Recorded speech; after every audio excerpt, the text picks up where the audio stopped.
Welcome to Legal Resources Radio, where we invite you into the world of social justice, advocacy, and public interest law. Throughout this podcast series, we'll share stories, insights, and expert advice from our dedicated team at the Legal Resources Center, as well as from our valued guests. In each episode, we'll dive into the legal landscape, tackle pressing social issues, and aim to empower you with the knowledge to make a difference. Whether you're a community activist, a legal professional, passionate about social justice, or just curious, this is the place for you. So wherever you are, washing dishes, at work, on the bus, train, or plane, or just relaxing at home, plug in your headphones, take a deep breath, and get ready to begin.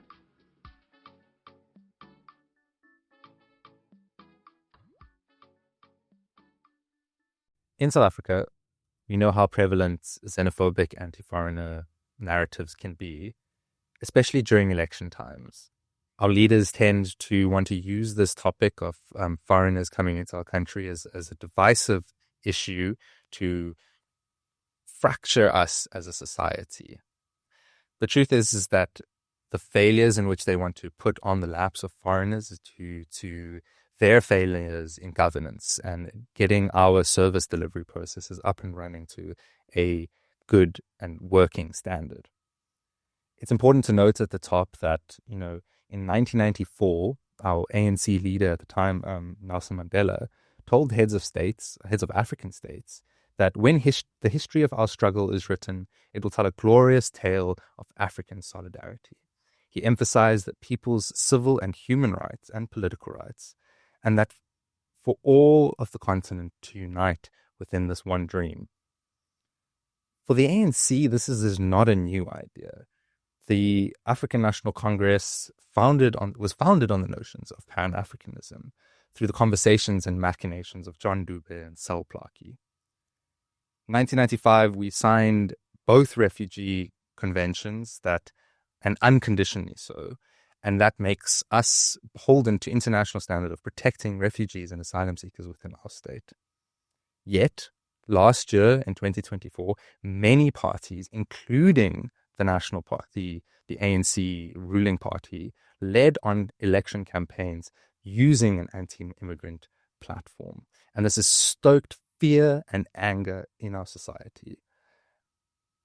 And as well, at the time, just before elections, our national government launched a policy paper which made a horrendous suggestion that we should remove ourselves from these conventions, which is, to be honest, probably not so legal, and also move away from protecting economic migrants in the country. This is a far cry from the dream that was put forward by Dube and Plaatje and pushed by Mandela later on. Today, we mostly see, NGOs and human rights organizations push against the xenophobic narrative in a reactive way. My guests here today, who are joining me from the United Nations High Commission for Refugees, Katie Drew, from Alt Advisory, Murray Hunter, and from Power Law Africa, Phenyo Sekati, have come up with a proactive method, a so-called pre-bunking strategy for how to get in at an early age to deal with these very harmful anti-foreigner narratives.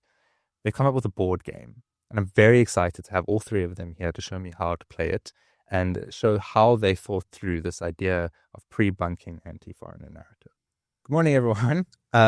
Welcome to Legal Resources Radio for the first time for Phenyo and Katie, and a second time with Murray. I'm very excited to share with our listeners and our viewers what we're going to be doing today. Earlier this year, Katie dropped into my inbox when we were at the Digital Rights Inclusion Forum and said, Kemal, I would really like it if the LRC came and saw Alt Advisories, Power Laws, and UNHCR's presentation of their board game. And so I came and I was really super inspired by what you guys were coming up with. So I'm really excited that we're here to see the next incarnation, or the final up until now incarnation of the board game, and get to play it and learn how it works and understand the strategy behind it. Katie, I'm going to start with you. Because as far as I understand it, the UNHCR set the mandate to Power Law and Alt Advisory to put this game together. So what was the idea behind commissioning this project?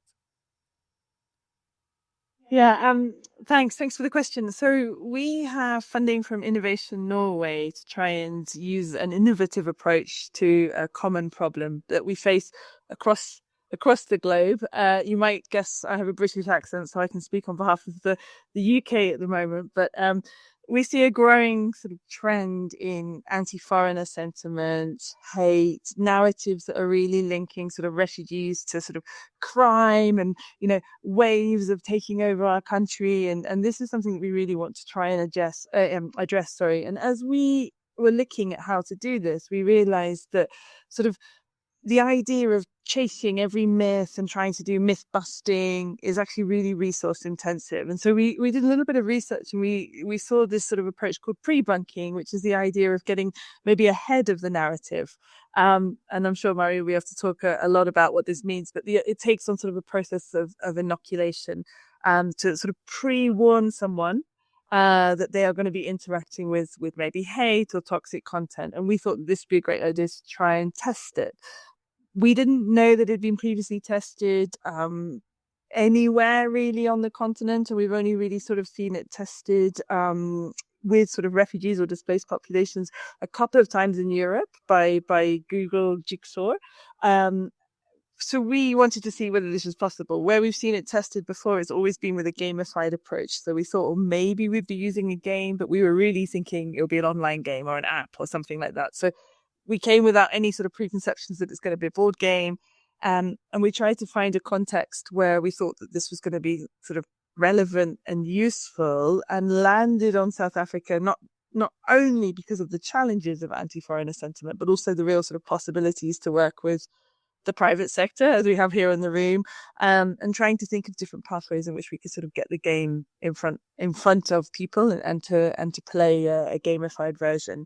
And then I guess the rest is sort of history in terms of why it came about. But just to say that we didn't know that it was going to work. And I think that was it, because it was the first time that we tried sort of pre-bunking. And honestly, when I sort of first engaged with the term, it felt a bit sort of hip, and definitely not something that I sort of knew much about. But the academic research is there, and it's a sort of a phenomenon that's been used since the 1970s, but not really for sort of deep-rooted challenges like xenophobia, anti-foreigner sentiment, and definitely not really in displacement contexts or, working with refugees and asylum seekers. So that's where the idea came from. We thought, let's give it a go. Just to say one thing, which I think is really interesting about this funding source, and which I'm quite grateful for as well, is it mandates UNHCR to work with the private sector. And that's not necessarily something that we do sort of as a de facto partnership. Normally we work with NGOs or, other UN entities. And so this is why we sort of had to sort of scope and try and find out who would be the best private sector partner to work with. And we landed on ALT and Power Law. So that was great for us as well. That's why they're in the room. Yeah. Thank you, Katie. And it's great to be in the room with Murray, and then outside the room, but somewhere in the ether with Phenyo. Phenyo, I'm going to come to you. Katie kind of alluded to what pre-bunking is, but I'm going to ask you to give us a sort of layman's definition of it, and then speak us through what your guys' pre-bunking strategy, like what that was and what it looked like, at least at the initial stages. Thank you so much, Kamal. So as Katie has alluded to, the idea of pre-bunking is to sort of tackle the issue before it becomes an issue. And that essentially entails building resilience within young people. This project was specifically aimed and targeted towards children in schools. So obviously the approach will differ because it is young people that we're addressing. But the idea behind it, again, is building resilience. It is identifying firstly where the learners were at, figuring out what narratives they have been taught, what narratives they believe in, what narratives they're not so sure about. It's kind of meeting them where they are, and then having sort of deeper conversations on concepts such as scapegoating and understanding where sort of their understanding is there. And then also identifying some of the challenges in navigating this and disinformation online. And what is interesting is it's not, just sort of mis and disinformation that is in and of itself an issue. It's also this issue of sort of digital literacy as well, and understanding tech platforms, understanding how to navigate this world of these emerging technologies of AI, of deep fakes. So making them alive to those sort of aspects of social media, and then giving them scenarios and giving them examples through the game itself, so that they are capacitated to deal with mis and disinformation when it does arise in real life. I think this is a really important concept that y'all have stumbled onto, because when we talk about societal issues like this, let's remove social media for a second. A reactive response sometimes seems like it could deal with the harm in some way. But within the social media online space, there's a way of the harm lasting on the internet and in the ether or whatever it is for a much longer time. People always get told that what you say on the internet will be there forever, no matter where or how you delete it. And so I think the idea of getting to the roots of the issue, which is, this learned behavior at a very young age, is so important. My parents always told me be proactive instead of reactive. And then I was learning the same thing when I was doing politics in university. So I think this is great. Murray, in the intervention, in the proposal that you guys put together about pre-bunking, your intervention strategy was analog in format. For our listeners, you unfortunately aren't going to be able to see the game physically, but for our I encourage you to be one of our viewers, though, so that you can see the game. Can you talk us through how the board game facilitates that analog format, and what your thinking was through that? Sure. Absolutely. Look, so we did strongly consider doing something digitally, like an online game or social kind of media campaign, because it gives you reach, right? You could potentially it's much more scalable, it's potentially cheaper. But there were a few limitations, and some of them are practical. It's for very good reasons. You can't, for example, buy a bunch of social media ads, or you're not supposed to be able to say, I'm going to target these to South African teens, right? There are, important guardrails that are put in place, which is different from if you were doing some kind of other social intervention with grown-ups. But secondly, because some of this was just a gut instinct, that because the roots of xenophobia are quite deep and very socialized in South Africa. Mm-hmm. It's not like, where we've seen these interventions work very successfully on things like maybe vaccine denialism or climate skepticism. Those are often views that people don't necessarily walk around deep feelings about. It's they don't think about it one way or the other, but then sort of maybe some little manipulative messages drop into your social media feed, and you're like, well, I never thought about that, but maybe vaccines aren't that safe. Mm-hmm. Whereas we think that South Africans generally have been very, very well exposed to xenophobic sentiment at home, at school, online, wherever. And in a whole other space, like social cohesion work and peace building work and work to tackle prejudice seems to work a lot better once you can sit people down and have space for dialogue. It's not an individual process, it's like a group process. Mm-hmm. And so for a bunch of logistical reasons, and then maybe some efficacy reasons, we decided let's just do something where we can actually sit down with kids, where we could talk with them and gather information from them and share information with them, and also have a dialogue amongst them. And so it's a very tough discussion to have. And this is one of the things that comes up with educators and peer leaders. They say, we're trying to have, we want to do something in our school or in our club or something, but it's such a toxic discussion. We don't know how to even start it and not turn it into potentially quite a traumatic one. So it seemed like a game as a tool really on which you can, almost like scaffolding on which you can hang a dialogue, made a lot of sense as well. I don't remember if that really answers your question, but by and large, we said, okay, let's just play a game that actually facilitates the process of, it makes you walk in other people's shoes. You're assigned a persona. You may be a local kid, you may be a foreigner, you may be a rural migrant. And through a relatively fun, hopefully engaging way, you do get to sit in someone else's shoes and see things from their own perspective, whilst also encountering all these sort of like nudge messages that Phenyo was talking about. No, it was a perfect answer to my question. And it segues really well to the next question that I'm going to pose to Katie. The UNHCR kind of been on the ground here in South Africa for quite some time, helping out with, the issues that asylum seekers and refugees and other types of migrants in South Africa are facing. And these kind of anti-foreigner xenophobic narratives that Murray's speaking about has grown and grown and grown and ironically, the political game in of itself has also kind of been gamified in a way. Politicians see that this anger or this resentment, maybe definitely, in my opinion, misplaced, but is there and existing, and they gamify it and use it as a way to garner votes. And so the tension every election cycle gets higher and higher, and we're seeing a fracturing in society. And that's not just in kids, that's in adults, because these are the voters, and it serves politicians' purposes that they can, garner fracturing to get votes. So I'm talking too much, but Katie, can you talk to us maybe about the UNHCR's, perception of what it's the shifting of the sort of narrative as when UNHCR entered South Africa first and to how it is now, and the impact that it's had on your work, but also other human rights organizations, over the years? Yeah, sure. And I just, I always wanted to say this, like the spotlight obviously for the game is on South Africa, and it's designed for South Africa. I mean, it's in the title.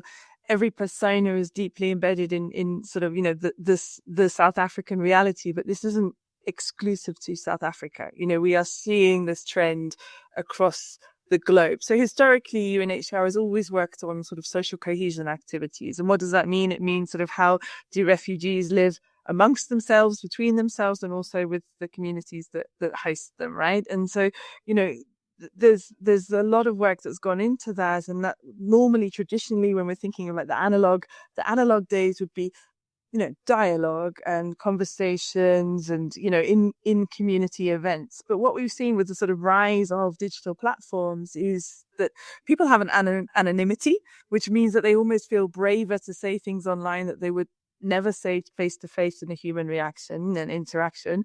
We also see that the algorithms on platforms love those toxic narratives, and we see them that get amplified. Stories about people living side by side without any intrigue or violence or gossip don't make narratives for human beings, right? We love intrigue and gossip and stories, and so do the algorithms, right? And that has exponentially seen the growth of these sentiments.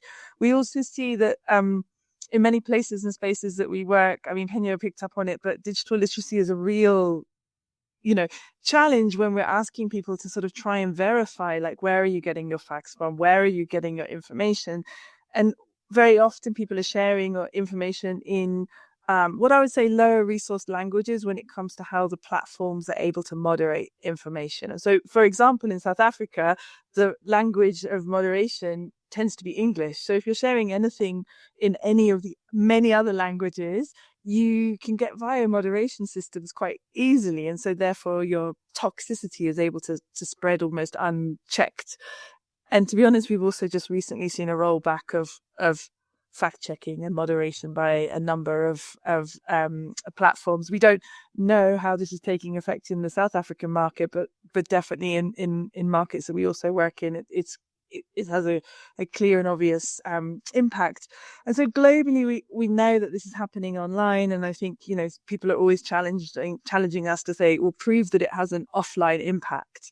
I mean, I think probably the most well-known case is how we saw that the sort of incitement of violence against Rohingya in Myanmar actually caused violence against Rohingya in Myanmar. It's, very often we're talking about, accumulative narratives that allow for people to think negative, connotations, reinforcing stereotypes, which clearly has offline sort of actions. And so this is something that we're really trying to sort of keep a pace with, and it's just supercharged. And then finally, to add a little extra layer, puissance on top of it, is artificial intelligence. And we see that bots are talking to bots. We see that it's almost impossible to tell what is reality now. So you're able to sort of twist a narrative very, very quickly. And so with coordinated behavior and artificially manipulated content, you could make anything seem truthful. And as I said, Phenyo's point around being able to really determine, am I seeing something that's true, definitely has an impact on sort of how we're able to keep up and online. And that's why I think it's great that we're able to work with the learner group, the children in schools who are sort of really having the opportunity to think critically about this. We when I went to school, I don't want to give away my age, we were taught, cite your sources, where did it come from? And I think that that's something that we've really got to sort of double down on, not just when it comes to anti-foreigner sentiment, but generally how are we consuming information and how do we interact with it? So going back to the question of how is this impacting UNHCR sort of social cohesion work in South Africa, is that we realise that we need to take digital protection really seriously. So historically, we've wanted to sort of work in communities, work on social cohesion, work on protection, and we can't be a protection agency in the 21st century without having a digital protection pillar. And that's why we have this information integrity team that I sit on. It's a small team, but that's also why we're looking to try and see whether we can test ways of addressing it and complementing the sort of offline activities as well. They are still ongoing in South Africa and globally, looking at how we can sort of bring communities together and have dialogue, very much like the game encourages us to do, online and offline as well. I spoke too much. You asked a long question, so I answered with a long answer. There you go. No, thank you, Kate. And so you touched on a couple of things. I don't want to get too much into the sort of the algorithm and the back door of what social media is, because we could go on and on about that. But I do think what you mentioned about how we can't start to talk about, societal and human rights issues nowadays without talking about the impact of social media and just big tech in general. And it's something that we're trying to do here at the Legal Resources Center, like quite proactively, in the sense that this is just now an advancement of our work, and we have to, at every stage, even if it's just land work, education work, whatever it is, there is a social media or a big tech aspect to it that needs to be considered. Most people getting their information online nowadays, and so we have to make sure that that information is accurate and trustworthy. And I think the pre-bunking with children is so important, and it's a double-edged sword. Kids' brains are very malleable, which means that they are more susceptible to disinformation and misinformation. But on the other side, I always find that kids are far better at picking up the way tech works than we are. I mean, I think our brains get a little bit stubborn and stuck, and we don't know how to use the next big thing. They're very good at picking it up. And if we can help, if you guys can do the pre-bunking and early, they can actually be the greatest asset to, pushing true information. I don't know what to call it, but like going forward. And obviously they'll grow up and be the future of the state or the world. And so they get in early and change the future.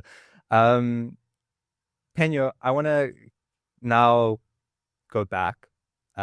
Before you launched the game and designed it, you were all doing initial consultations, trying to find what was the right approach to take with these things. Can you talk me through what were the common perceptions or understanding with respect to migrants and xenophobia when you were doing these initial consultations? Yeah, so a couple of things. I think the one that I want to lead with is geography has and does play a very big role from what we've experienced. Learners from Gauteng, Johannesburg, where it's sort of a more metropolitan area and everybody is more integrated, there seem to be a lot more acceptance. There seem to be a lot more understanding and a little bit more resilience from those learners compared to learners in other provinces, in Limpopo, KZN, for example, in more rural areas. So that is one big finding that we had. Another thing is just access to the internet. Whilst, social media access is kind of driving this issue, it is also, and this is maybe just a personal observation, but it there's also very interesting to see that learners who did not have access to social media as much, maybe because they were in boarding school or for whatever reason, they were also a little bit less resilient. Because I think in as much as you do have access to social media and you have access to all of this information which may be untrue, you also social media and like online platforms generally also provide you with the resources to debunk that information. And so if you don't have that access and you are in areas where these perceptions are being driven, then that's all you kind of have to be on, and that's what you go with. Another thing is also maybe just piggybacking on that a little bit as well. It's just, I think confirmation bias also does play a role as well. I think learners who already had sort of a level of resilience would seek information that would discount these xenophobic narratives, as opposed to learners who, were told, and a lot of these learners, it's things that they're told. You can, like, as you like ask a few more questions, you can tell that this is not what they actually think, per se. It's what they've been taught. It's what they're told by, family members, educators, whatever. And it's the same sort of narratives that Murray spoke on as well. It's sort of jobs and how access to healthcare, crime, all of those things. That is very, very broad and it's very vague. And once you interrogate that, you kind of realize that these are not the perceptions of these are not thoughts of most of the children. Sometimes it is, and that's that is something we recognize as well. But I think that learners who have a little bit more resilience, they tend to seek out information online that confirms that. And for learners, who are fed these narratives and believe them, then, that's what they see on social media as well. It just kind of confirms that as well. So those are the main sort of things that we picked up on. And again, I think I can't emphasize or overemphasize the finding of sort of geography or the findings that we saw in different geographical areas. Learners who, are in Johannesburg CBD or in all the surrounds, for example, are so much more tolerant regardless of which school they went to. So across private and public schools, across sort of different levels of just general digital literacy and of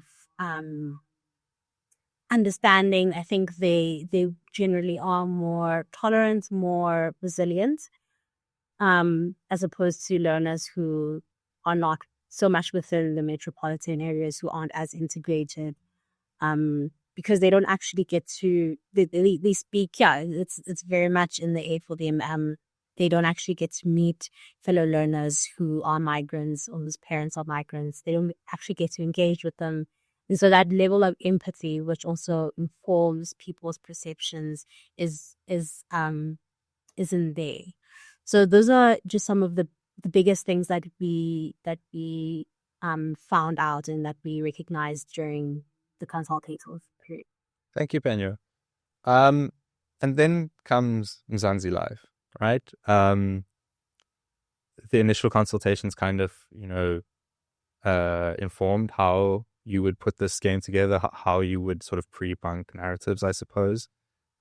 It's been designed, piloted, reshaped, redesigned, reimagined. Murray, can you talk us through, the first incarnation of it, and then maybe a little bit about why you had to, reimagine what it meant and what it was? Sure.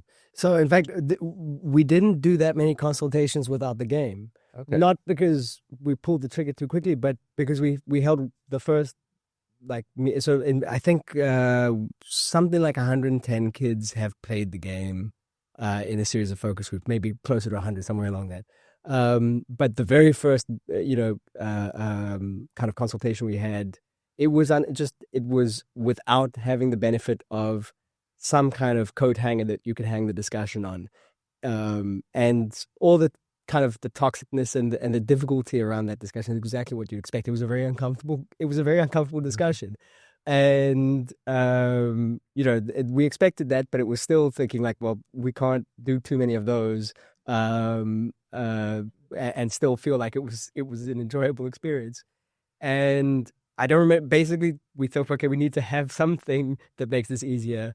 And I remember being on a flight and I think I was the person who thought of it. I'm not sure, but I just remember being on a flight and then just over the course of the flight to Johannesburg, just be like, we need a game. Let's just do this. And a couple of us just churned out a text-only version of the game, which I will say was probably not something I want to go back and visit. It was pretty rough. It was very wordy, but it was pretty much a very close example of what you're seeing here in terms of the general structure, mechanics, and how it's designed.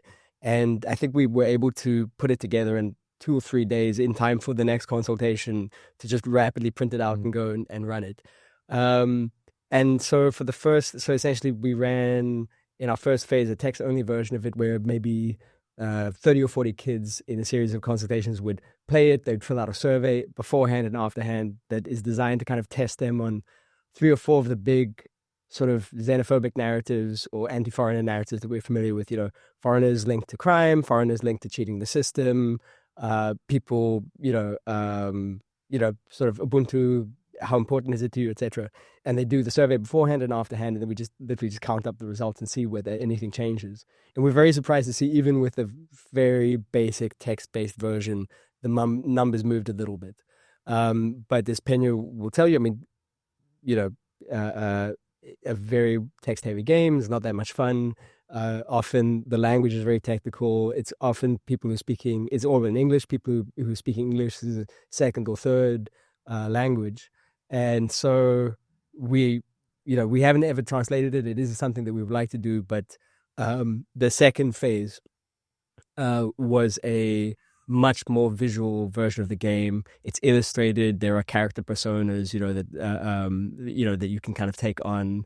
And every car, sort of the way the mechanics of the games are, as you proceed through this kind of virtual simulated version of school, you encounter different narrative events that are linked to, often kind of the ups and downs of South African life. Sometimes it's good things, you got great marks, you made new friends. Sometimes it's bad things, like you got robbed or, school shut down this week.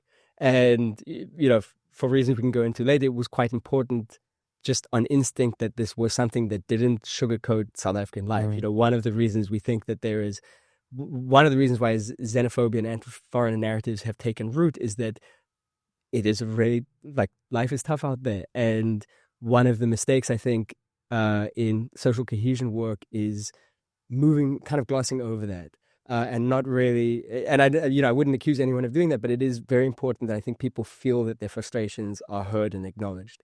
So basically, these narrative events, are the goods and the bads of South African life, and every one of them comes with an illustration now that just, in some ways, kind of allowed us, by having a visual reference, it allows us to cut down the words, but secondly, it becomes more intuitive and just more visually engaging. And the truth is, we haven't got enough data to know whether all of the kind of the illustrated version has done better than the other one. But overall, now that we've kind of been running this I think we collected surveys from 80 kids. And we've seen the numbers change. The kind of the people's attitudes seem to change right before the intervention, right after. And it's enough for us to say, okay, there's something there. Let's see if we can, roll it out and continue testing it and iterating it.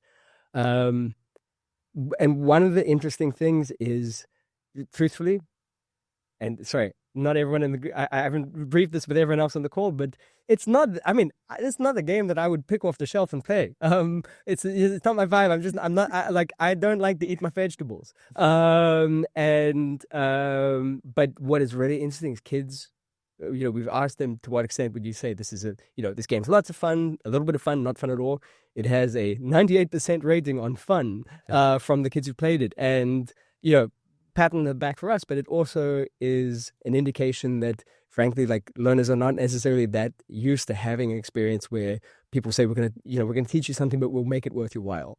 Not that many people. I mean, we also didn't count this, but we think a large number of the kids we were working with might not own a board game, might not have ever played a board game, or in limited amounts, and so this makes it just a novel and fun experience. And it gives us a certain amount of sugar that you can use to put the medicine in.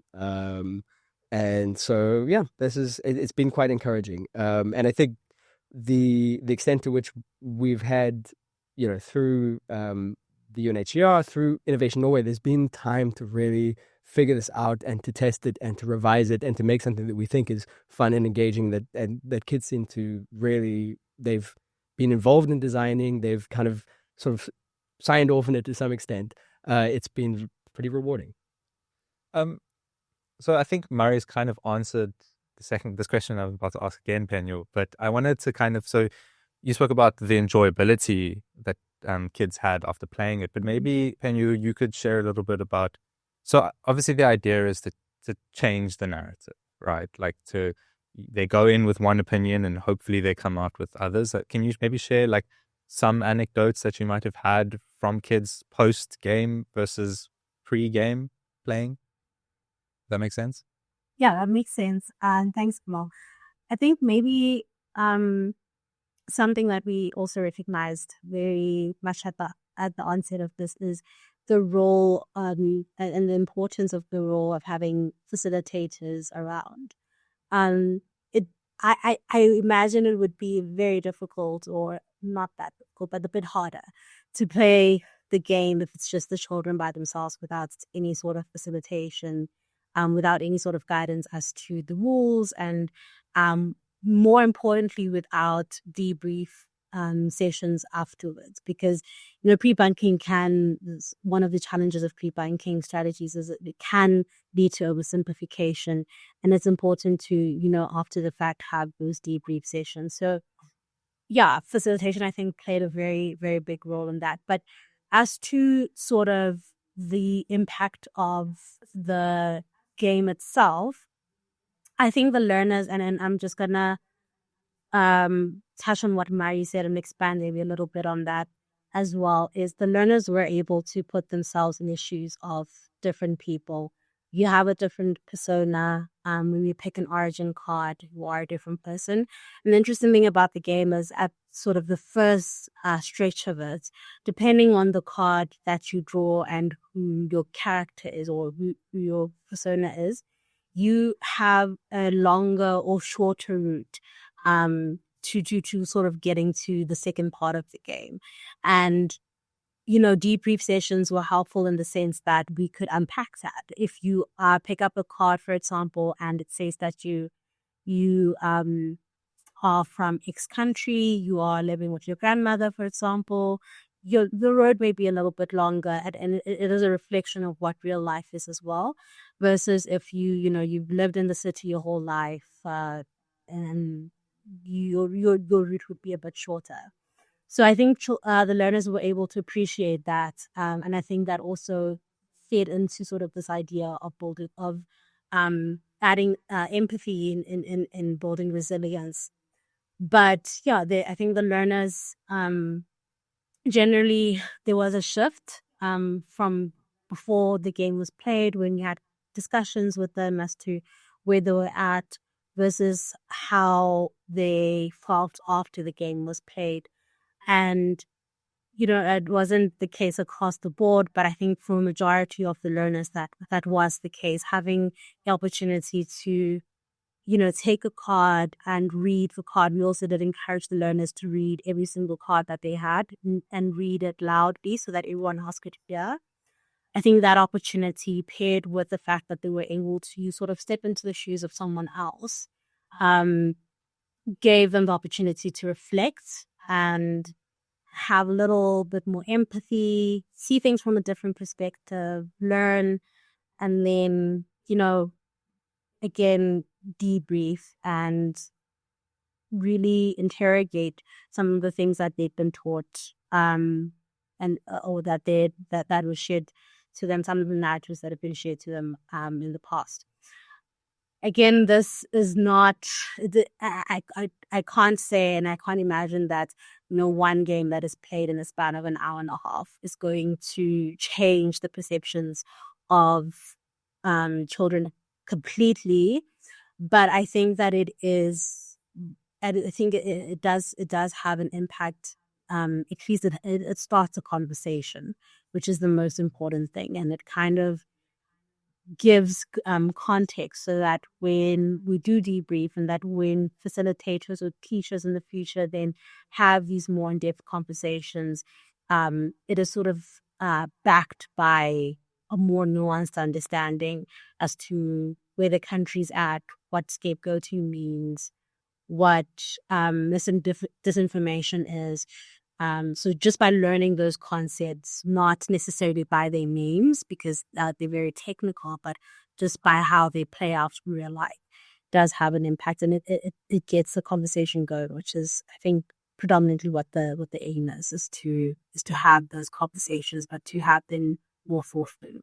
And I think your point about the facilitator is really important, because I think, well, at the initial stages now, obviously that's you guys because it's your game and you're still trying to figure out how it's going to work. But immediately in my head, I'm thinking like, there's no reason why a facilitator couldn't be a teacher, or maybe that's something you guys have already started doing. And so it's something that could be in the classroom in a life skills class. So I don't know if they still do life orientation at school, but yeah, okay. So that would be a very valuable life orientation lesson compared to some of the things I was doing when I was still in high school. So I think, yeah, the facilitator point is great. And so with that overall idea and like future thinking in mind, Katie, from UNHCR's point of view, how have you seen sort of the impact so far, and how are you feeling about, the potential of the project?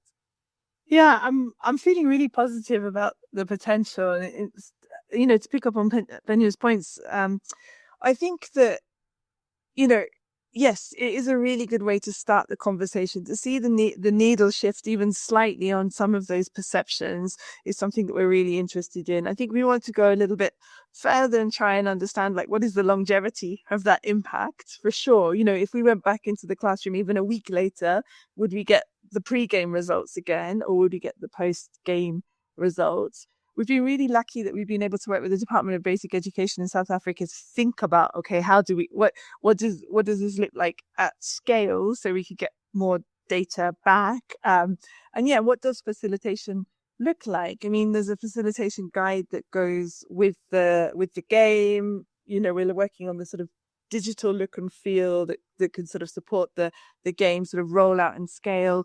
Is it teachers? Is it actually older students that could hold that space or have that conversation?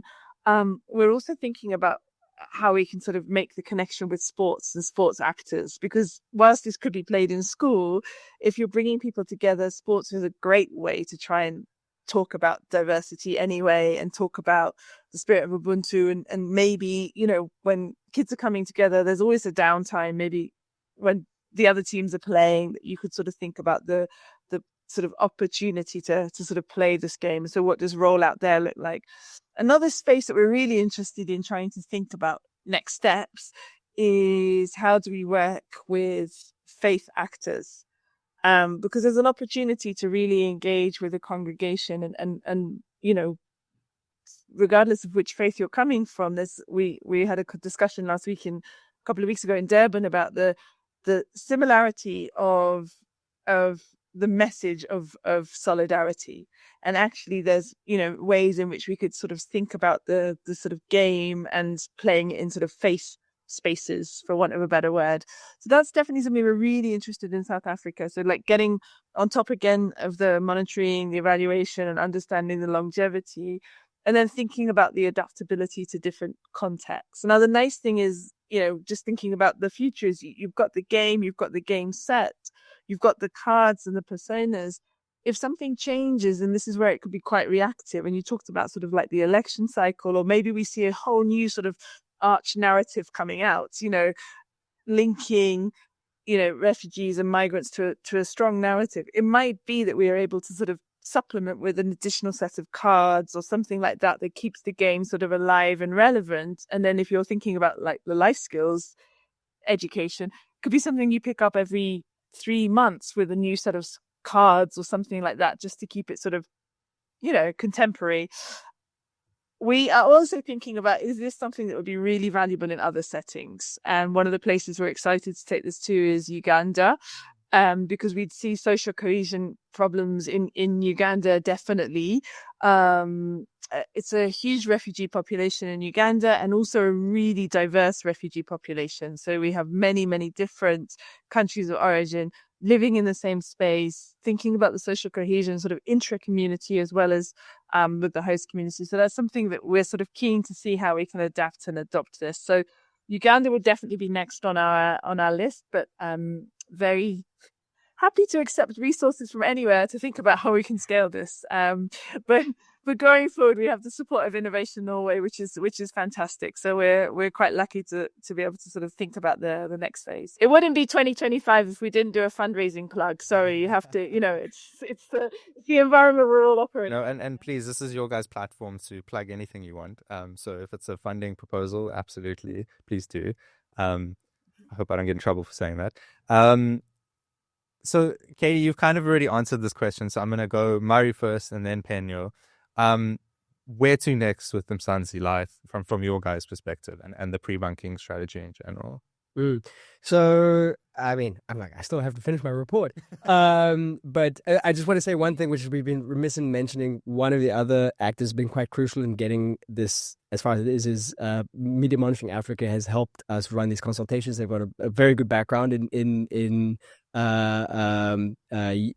sort of in children's rights and children's advocacy, and been a partner in the facilitation. And so we really want to see this facilitators toolkit that we've developed roll out and see, once it gets out of the hands of, very excellent and trusted facilitators like Phenyo, like our partners in Media Monitoring Africa, if it is being done by peers, do we see the same effect? What are the kind of stumbling blocks? And so as this kind of gets rolled out now, every time I see it played, I'm like, oh, we should have fixed that like little mechanic over there. But there's also this kind of the broader sort of part about sort of engaging with young people, figuring out what the pain points are. So the next time, if we do have an opportunity to scale this up further, it's continues to be informed by how these things actually fold out on the ground. But yeah, the final point is, this is obviously, it's the UN Refugee Agency. It has a big focus on migrancy, but to the extent that we're seeing positive impacts, this framework could hopefully be used on other issues. So we don't want this. Like all of this stuff is being published online. It's Creative Commons licensed, and people can adapt it if they want to make it more relevant to their own sort of circumstances. Of course. Phenyo? Yeah, I may be stealing a bit from Mary here, but I think the next important step is to capacitate the facilitators, to train the trainers, so to speak. And not just in how to play the game and how to navigate the game, but also just in sort of those soft skills as well in managing different emotions, managing different experiences when playing the game, and when having these conversations with the learners. So if there is scope to just sort of share some of the findings that we found and some of the approaches that we found were helpful, and that would be very helpful as well. I think even just getting some educators or facilitators to listen to this podcast might be a very, very helpful first step. So maybe that's actually the immediate step, is to ensure that this podcast gets out there to as many people as possible. But yeah, I think it's capacity building, and I hate that term because everyone always says it as a recommendation, but that may very well be the next step. Not so shameless plug to future facilitators. Please, guys, get in contact with my awesome guests. That's the end of the interview. Thank you guys so much for coming here and sharing your thoughts with me and the game with me. I'm very excited to have done this and to help, push it a little bit further. Yeah, thank you.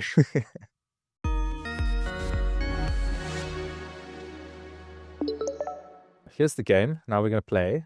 Murray, I'm going to kind of let you be the host now on our podcast. But how do I play? Okay, so people like Phenyo are actually much better at describing this than I am, because they've spent all the time actually kind of like stress testing this. But essentially this game, this board it kind of looks like a snakes and ladders journey, but it simulates the journey through school like an ordinary South African school.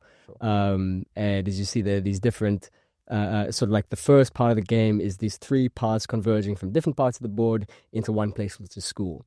And the first thing that starts, the first thing that we do to start the game is every one of us selects one of these cards. It's called an origin card, and that determines who you are when you play. So if you want to grab a card, So I'm gonna pick 2 cards because we're just doing this to show the game and to hopefully people can hear about it. So I'll choose this one, green one, and if you can choose one of a different color, and I'll choose a red one. right? Okay. So for the green card, that kind of sounds funny. I'm Lesego, and I moved from another province so my parents could get jobs. I'm quiet, clever, and a dreamer. Okay. And then the red card that I picked up is I'm Brenda. And my family came from the DRC to get away from fighting our home region. I'm friendly, creative, and curious. Okay. And I picked the yellow card, which is the only other card left. I'm Jessica. I'm a local, born and bred, hardworking and helpful. So the idea is that the game can be played typically a minimum of 3 people. We've expanded it to be up to 9 players at a time just because we knew that there was going to be a lot of, like classrooms are big, right? Yeah. So now I'm going to find these tokens which explain everything. So you've got Lesego, Brenda, and Jessica.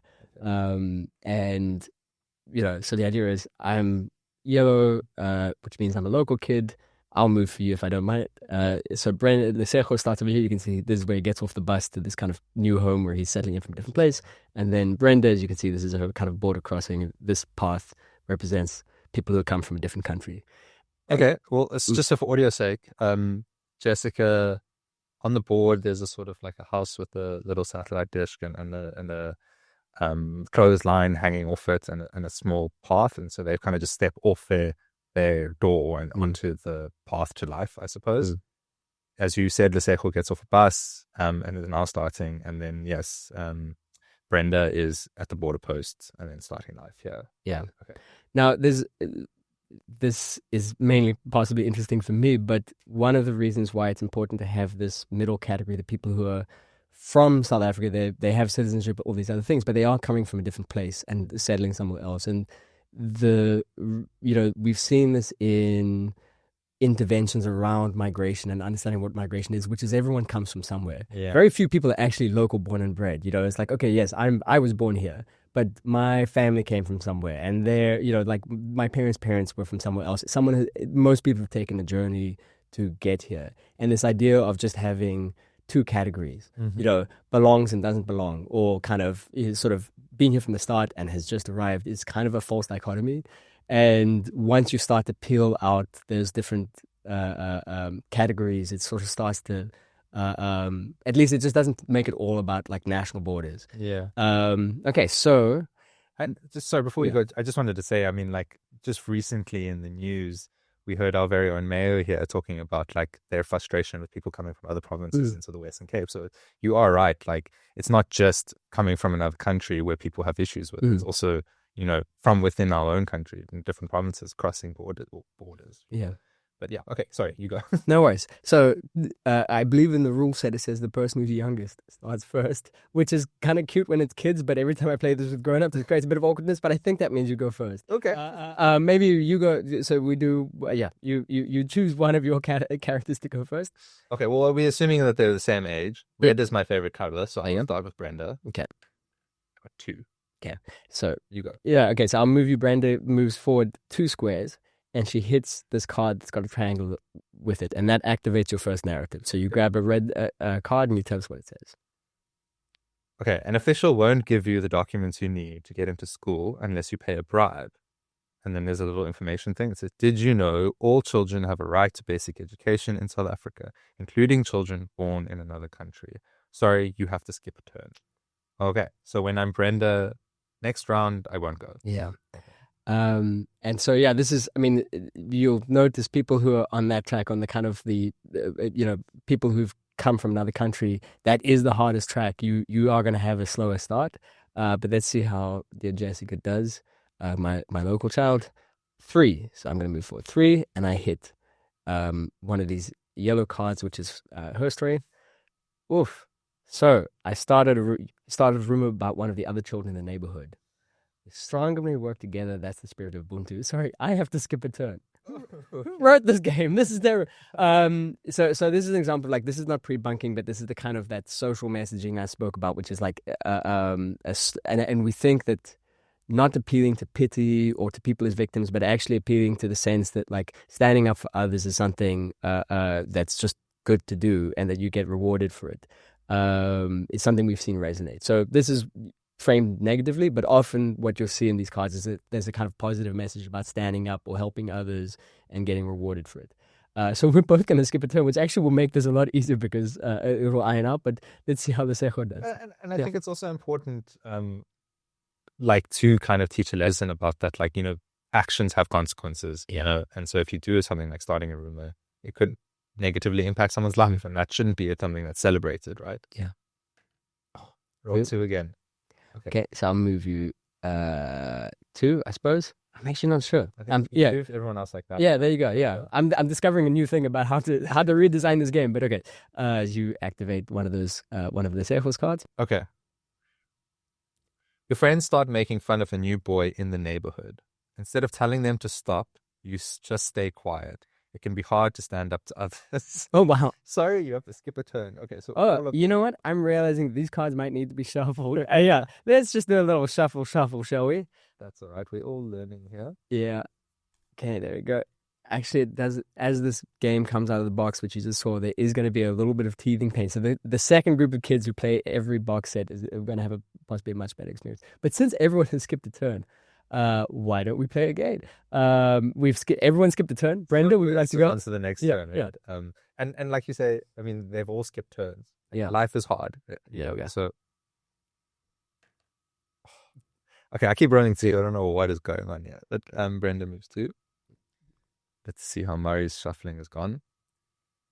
You teach other kids a song from your culture, and now everyone's singing it all the time. I get a point. Take a Mzansi point. There you go. So you've activated the reward mechanism in this game, which is the Mzansi points, which we can accrue basically for just positive behavior, good luck for doing the right thing. Okay. Allocate Brenda her point. There we go. Jessica's turn. Oh, finally. Fantastic. A 6. Okay, so Jessica, who has the shortest path to school anyway, she's going to go 1, 2, 3. Okay, so I've passed through into school. Okay. I collect a point, just everyone, kind of like the Monopoly, pass go. You collect 200. There's Jessica's point right over here. Okay. I was also supposed to pick up a card. Excuse me. I'm so excited about my points. So Jessica also is going to pick up the first of these new cards, which is the kind of like the school narrative. So I'm going to pick one up. And it says, "Ooh, you get tricked by a fake WhatsApp message saying foreigners are spreading a disease. Spreading false information makes it harder for everyone to know what's really true. Don't fall for scary messages about people from a different culture, race, or country."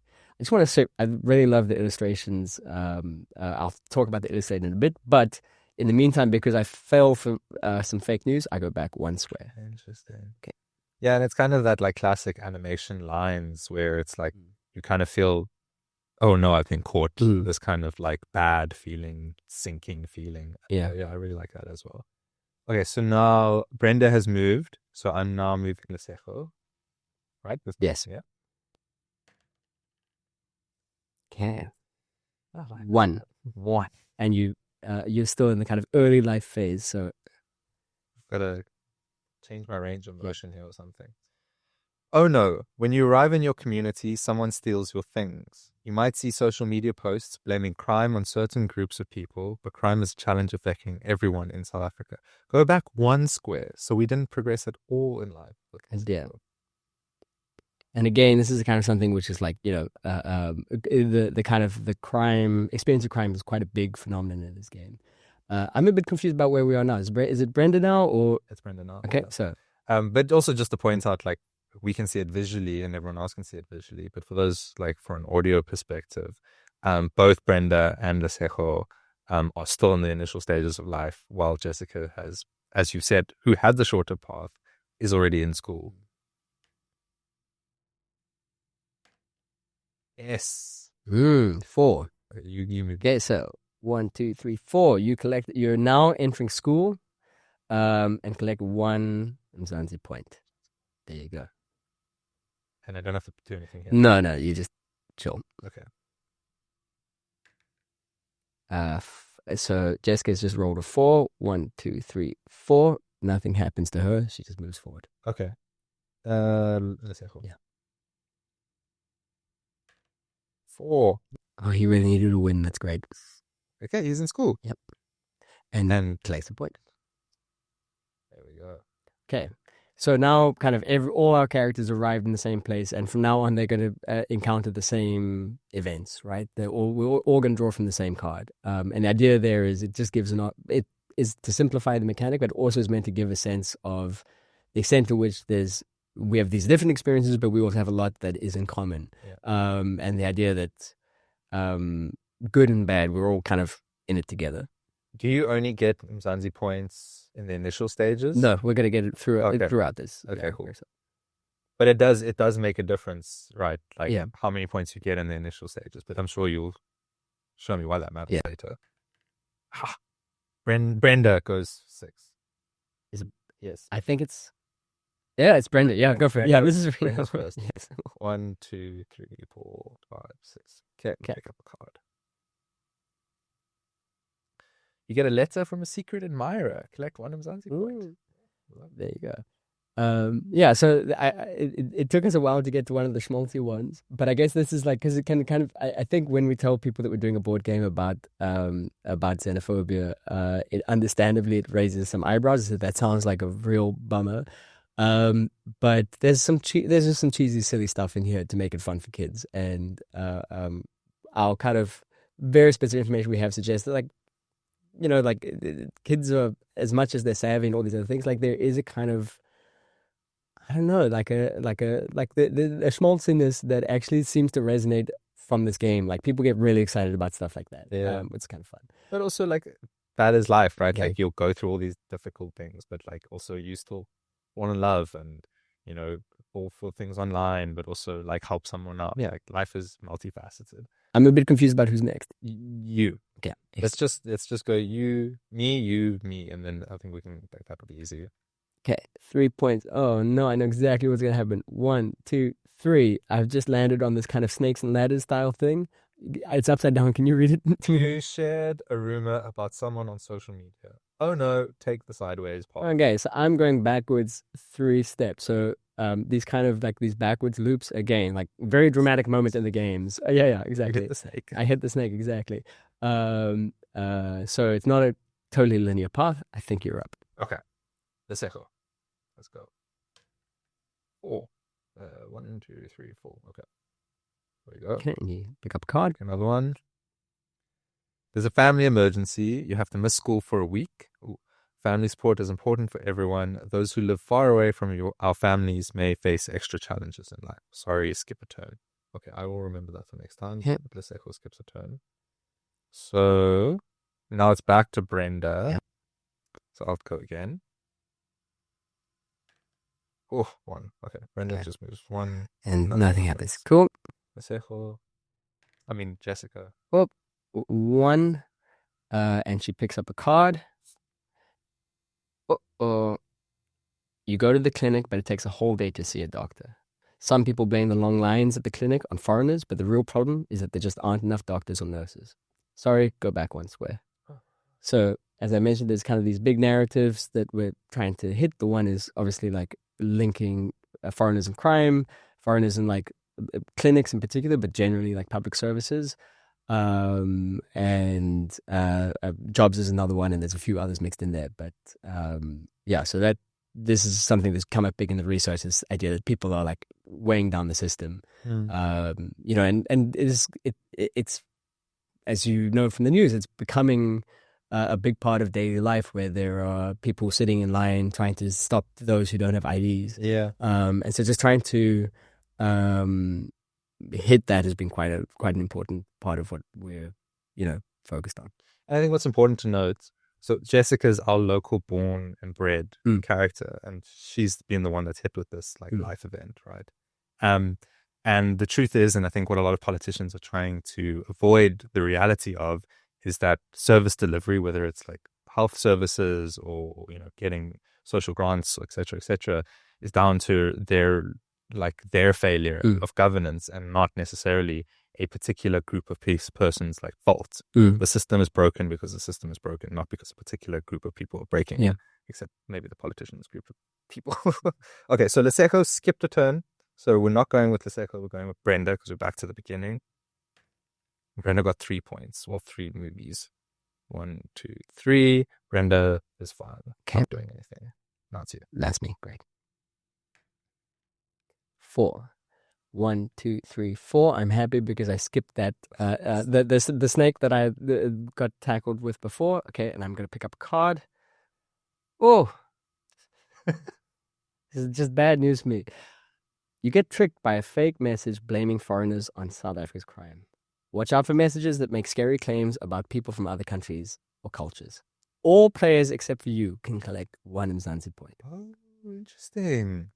Okay, so Lesego and Brenda. And just maybe to kind of highlight this is a kind of, as much as it's not a very fun message, it's a classic kind of pre-bunking formula. So the pre-bunking message has like 3 classic ingredients, and the one is a warning. The other is a kind of microdose of the message, it's kind of the vaccine metaphor. And then the third is like a refutation of that, of the harmful message. So the warning is you get tricked. The kind of microdose is the fake message blaming foreigners for South Africa's crimes. So kind of like, that's the pattern you're looking out for. Now, this doesn't have actually a very detailed refutation, but it says watch out for these messages that make scary claims just about people based on their race or whatever. But in some cases, we will have an actual factoid, like only, 2% of people do this, or, the reality is that the population of, etc. We don't actually have good information on the extent to which the stats and statistics actually move people's, kind of change people's minds. In some cases, if something is statistically true but just feels untrue, it actually gets a lot of blowback, which is why we've kind of toned down the, like previously there was a kind of like, like a real kind of list of sources and citations and things like that. And it slowed down the game, but it also made it feel a lot more like homework. And we think that for people who weren't persuaded already, it might have already created a bit of resistance. So we toned down the refutations a little bit. But in the box set is actually like a kind of a single insert that has the rules on one side, and it has the kind of some sort of common FAQs and like myths and answers for how many foreigners live in South Africa. What is the difference between a refugee and an asylum seeker? Like, are refugees taking jobs, etc., and kind of like, and those have a very short explanation and kind of answer.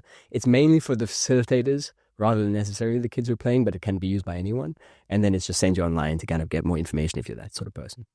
And I think in post-production, we can have a nice overlay of that here. So I think that would be cool to share with everyone. And unfortunately for the listeners, you're not going to see it, but maybe it's a piece of paper about the size that you find in your printer. It's not. I've dropped the bus. No, okay. So is Lesego's turn now, because that they've missed that previous. I'm super glad you're keeping track of this. I'll be honest, I wasn't. Oh, it's 2. It's 2. Yeah. Pick up a card. I really want him to have good luck. Oh no. Yeah. You applied for a job but didn't get it. Some people blame foreign nationals for taking all the jobs, but the real problem is that there aren't enough jobs, and stats show that immigrants help create jobs for South Africans. Don't give up. Okay, so hard truth, but they didn't move back in life. That's okay, I think. Yeah. You know what I mean. Yeah. Is it Brandon out? Okay. Thank you for keeping track of this. Okay, 5. 1, 2, 3, 4, 5. I hit a card, and I unfortunately missed this opportunity to zoom up. That would have been I like this because of what it's going to do for you. Your jokes have made you one of the most popular people at school. Gain 1 Mzansi point and give 1 Mzansi point to another player who can make the funniest face. Okay. You have to do Lesego first and then Brenda, I guess. I don't know. Yeah. And I must make the faces. You must make you basically just, it's an opportunity for just like a little bit of random fun in the game. Like, okay. That was Brenda, I think. Okay, and then Lesego, I have to judge. I have to give 1 point to the person who made the funniest. Oh, face. and then I don't know, maybe I'm biased because I'm two people, but like, I'll allocate on merit. I think Lesego needs like on needs based thing. I think Lesego needs an extra point. I'll give my extra point to Lesego. so the judgment in your eyes when I made that face is incredible. There you go. I'm sure that people who are watching are going to be aware that I might have messed up the order of how we play, but like we said, just trying to have fun here. Just don't judge us, or scrutinize us in the comments. I'm not going to read them anyway. 3 for Brenda. You say so. 2. Oh no! Oh, I made friends. Yeah, It says you made new friends. Take the shortcut. and she zoops up And ahead. nothing else happened. Nothing else. Now I'm just going to go for posterity's sake. I'm going to go for the Sekiro so we're all back on the same page. And then I think I have to go Brenda again, and then Jessica, and then, yeah. Sorry, I'm over-explaining it. But 5. 1, 2, 3, 4, 5. Okay, card picking up time. So Lesego picks up a card.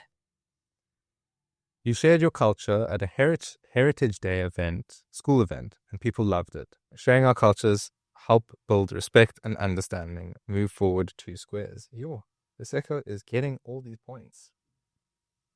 2, right? Move forward 2 squares. Forward 2 squares, and not get a point. Yeah. So Noah had some friends, so he's with Brenda. Yeah. Brenda and Lesego became friends. Zooped up. You said it's Brenda. Brenda now. Yeah. 5. Oh, go Brenda. 1, 2, 3, 4, 5, and is safe. Okay. Now it is Jessica. At long last. 1. Okay, nothing, but she's still in the game. Yeah, she moved forward 1. And she's friends with Lesego. Fair enough. Okay. Lesego's turn. Oh, I did it again. 2. Wait, that was Brenda. Yeah. Card for Lesego. Oh no. Someone broke into your house. Your granny says all the crime is being done by foreigners, but you remind her that crime affects everyone, no matter where they came from. Well done for not blaming foreigners. Collect a point. Oh, okay. So, it started off badly, but we learned a lesson. We got a point. Good. Okay. I think it's Brenda. Brenda, yeah. We're doing our best. I'm going to review this footage to make sure that you've not somehow... I'm teasing. I fixed the game. Yeah. To be fair, Jessica is this life path. Yeah. It fixed in its own sense. Okay, so it's Brenda. She gets 6. 1, 2, 3, 4, 5, 6.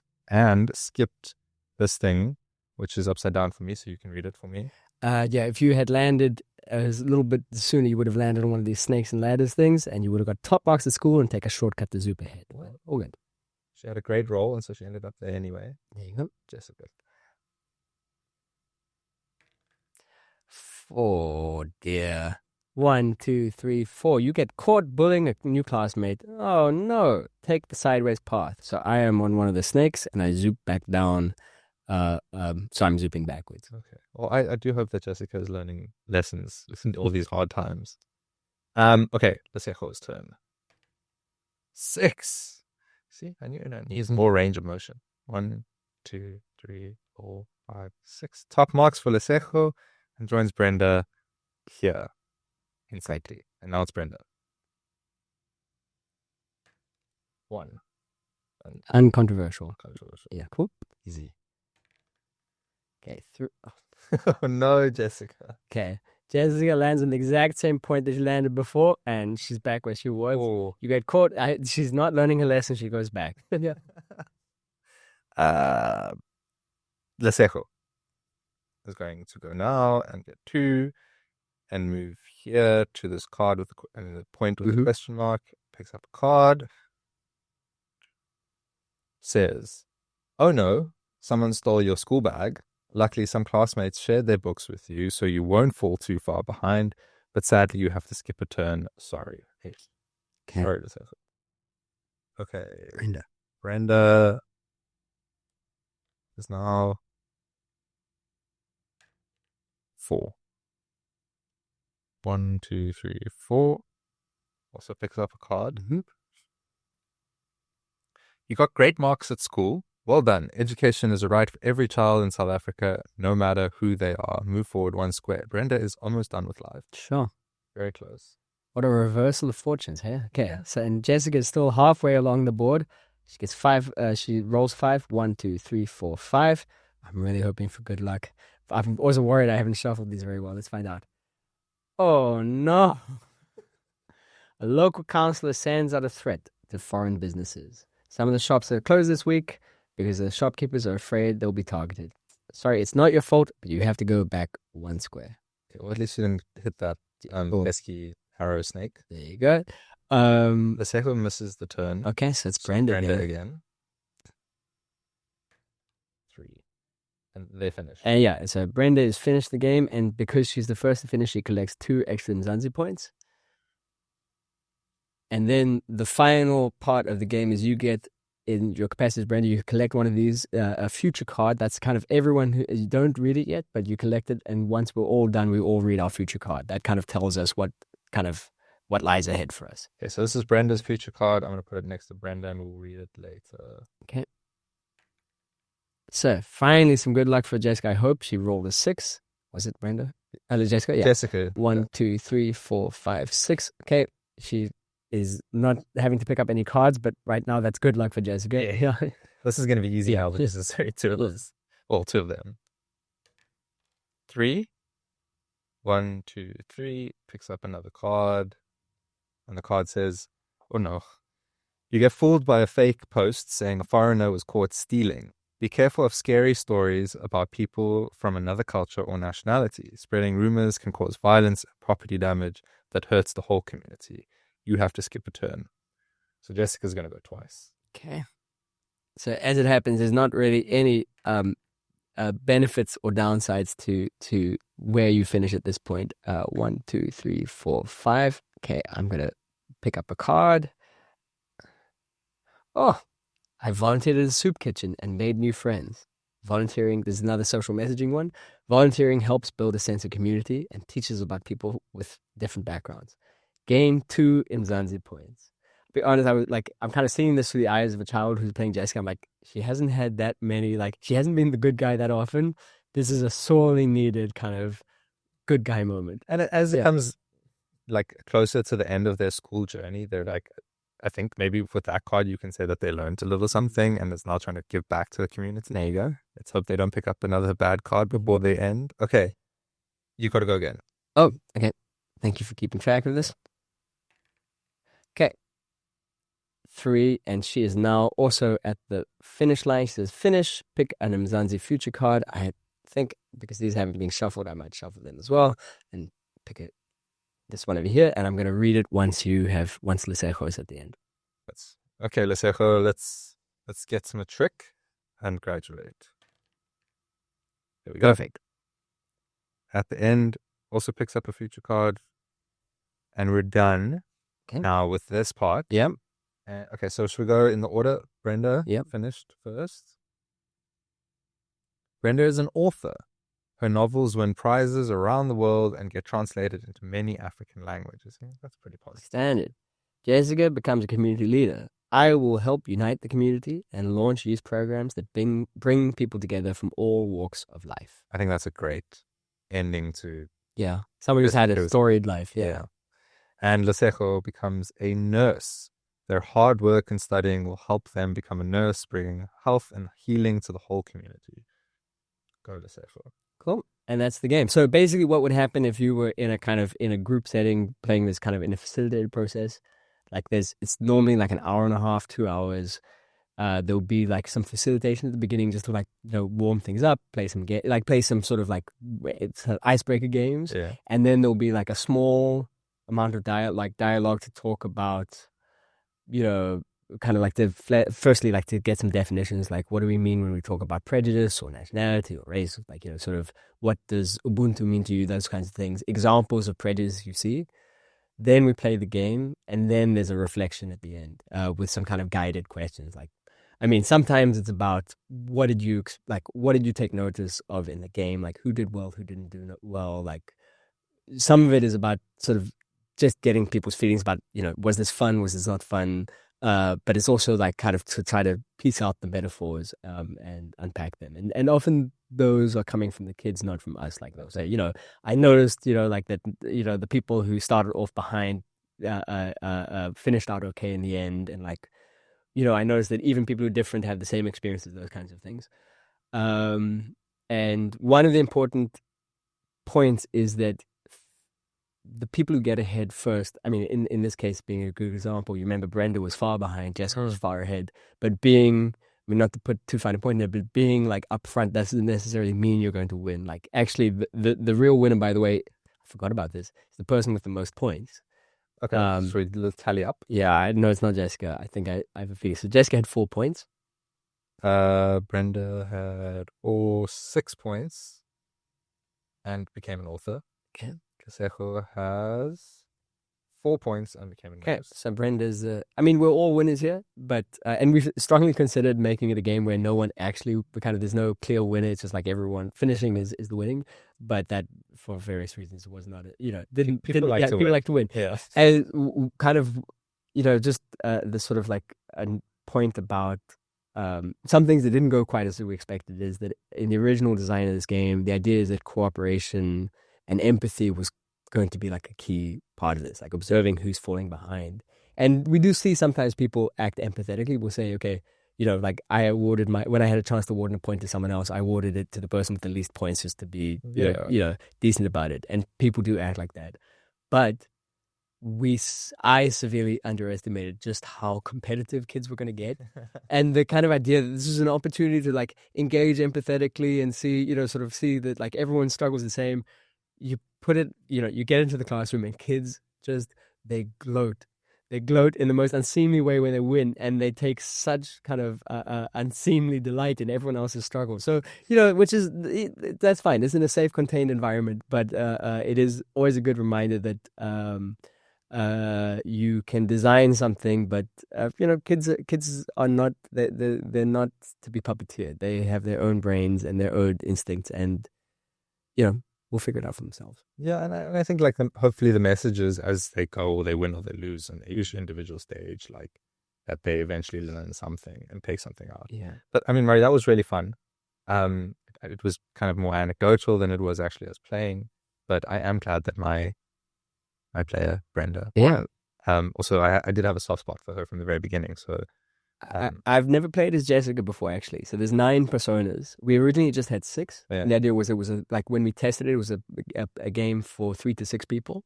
But when we realized, of course, like once we take it out into the wild, like there's, class is going to be much bigger, and we would need more box sets to be able to service into a group of 20. So we ended up adding, expanding the number of characters you could play up to 9. So it can be a 9-person game. Like, so there'll be 3 local kids. There's Nati, there's the one you played as, there's a guy called Devin, who's another local kid. There's 2 other rural immigrants, there's Davi and Lita. And then there's 2 additional foreign national kids. There's a girl called Amina, who presumably is a refugee. She came here from Somalia to escape civil war. And there's a kid called Ste, who's what we like say maybe an economic migrant. His story is, I was sent here from Zimbabwe to stay with my older brother in search of a better life. Okay. And so the illustrator who we commissioned for this, we looked at a lot of different people, and we found a gentleman named Ati Musoke, who's South African with Ugandan heritage. And he did these amazing kind of, I would say like almost comic book style art, and really kind of gave amazing sort of character role. But also there's this sort of very diverse sense of like what the South African general bay of people looks like. I mean, I think of the beautiful illustrations. I think the port looks really nice. I wouldn't feel too bad about the snakes and ladders element. It still looks really cool. That was one of the best games that one would play, and this one has like societal messaging around it, which maybe from a nerdy perspective I quite enjoy. But I mean, I think that was really cool, and I hope that for the listeners' sake, they got enough narrative form to hear what we were doing. And then for the viewers, I hope that above shot was cool. I'm really excited to see it. But Murray, thank you. No worries. We should release an ASMR version of it for those who's like, I'm shuffling the cards. Thank you for tuning in to Legal Resources Radio. We hope you enjoyed today's episode and gained some valuable insights. If you did, or even if you didn't, please remember to subscribe, rate, and leave a review. Follow us on Twitter, Facebook, and Instagram at Legal Resources SA, or visit our website at lrc.org.za for updates and exclusive content on the incredible work our team is doing. We'll see you on the next episode of Legal Resources Radio. Stay curious, stay inspired, and keep up the good fight.